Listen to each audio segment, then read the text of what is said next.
Mitin de Historia Obrera. Un espacio para la divulgación de la historia de los trabajadores y las trabajadoras. ¡Mitin de Historia Obrera! ¡Mitin de Historia Obrera! ¡Mitin de Historia Obrera! Encontranos en www.historiaobrera.com.ar.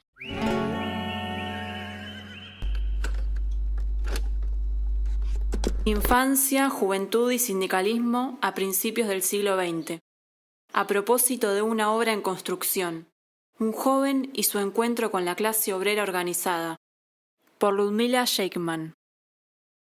Las anécdotas de la infancia de quien sería luego un dirigente comunista del gremio de la construcción invitan a reflexionar sobre las condiciones laborales, la violencia en el lugar de trabajo y el encuentro con el activismo sindical y político de niñas, niños y jóvenes que, a comienzos del siglo XX, se incorporaban a muy corta edad al mercado laboral.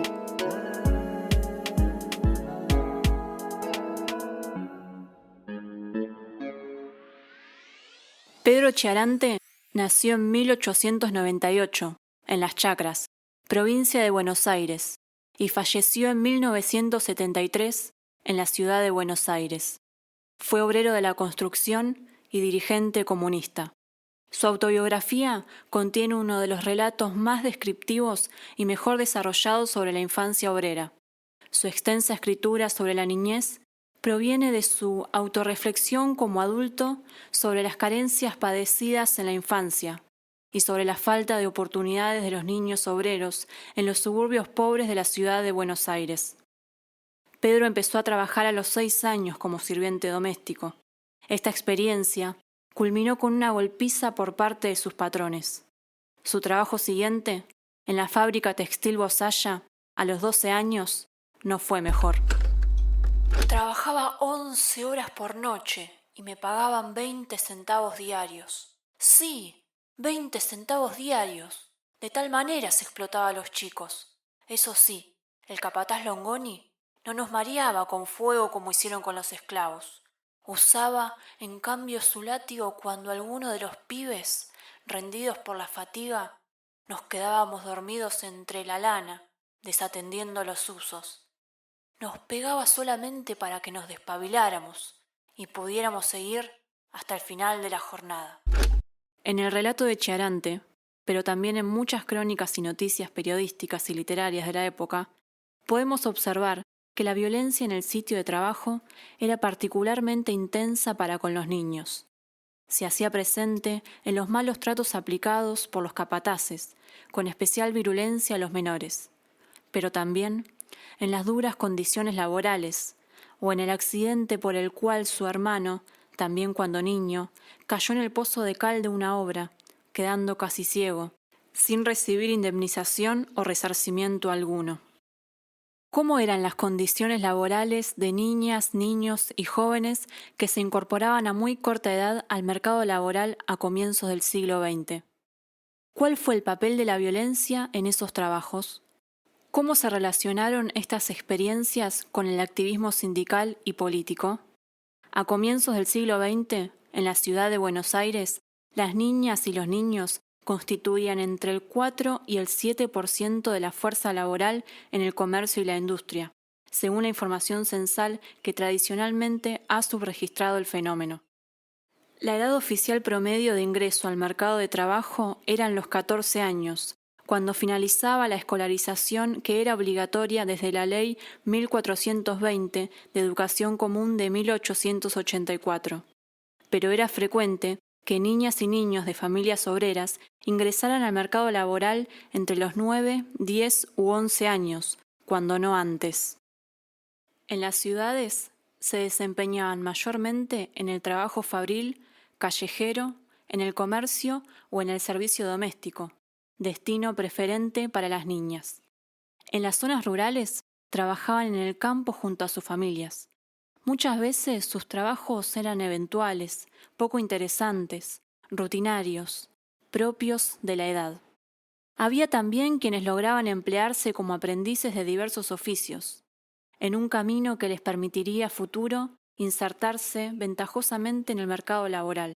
En todos los casos, sus condiciones de trabajo estuvieron signadas por la inequidad laboral, la violencia y los bajos, más bien bajísimos, salarios.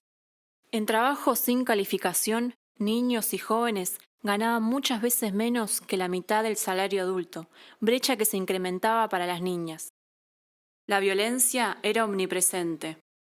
Era frecuente en la época que padres, madres, capataces e incluso docentes castigaran físicamente a las y los menores de edad. Como respuesta a esto, las niñas, niños y jóvenes participaron activamente en protestas y huelgas, vinculándose con el movimiento obrero adulto. Ejercieron también otras formas de resistencia más veladas, como jugar, perder el tiempo o ralentizar los ritmos productivos. De las muchas entradas posibles para pensar la experiencia infantil y juvenil en el mundo laboral, me interesa en esta ocasión reflexionar sobre el papel de la violencia, lo formativo y el impacto de ciertas vivencias y aprendizajes ocurridos temprano en la vida. A partir de una anécdota que relata Pedro Chiarante en sus memorias, publicadas póstumamente en 1976. El episodio en cuestión se inicia cuando el capataz de una obra, donde trabajaba como aprendiz a los 14 años, le negó permiso para ir al baño, obligándolo a bajarse los pantalones a la vista de todos. Esto fue impedido por un grupo de carreros que traían materiales a la obra y habían presenciado la constructiva escena. Deje de joder a ese pibe. Déjelo cagar tranquilo, porque si no, no solamente le paramos la obra, sino que lo tiramos al pozo de la cal, después de molerle los huesos y hacer azúcar. Si para algo sirven sus huesos, hijo de puta.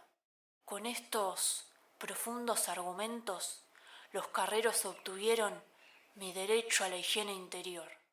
Para Chiarante, fue la intervención de los carreros, feliz coincidencia de la organización obrera y la casualidad, lo que lo salvó de tal ultraje patronal. Si los carreros, que eran como los camioneros de hoy, llegaban a hacer paro, se frenaba la obra.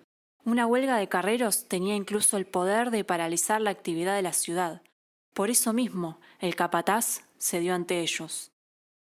Como podemos apreciar, para Pedro se pusieron en juego en esta escena, ligadas a la violencia, la bronca y la humillación, nociones de masculinidad, adultez y hombría.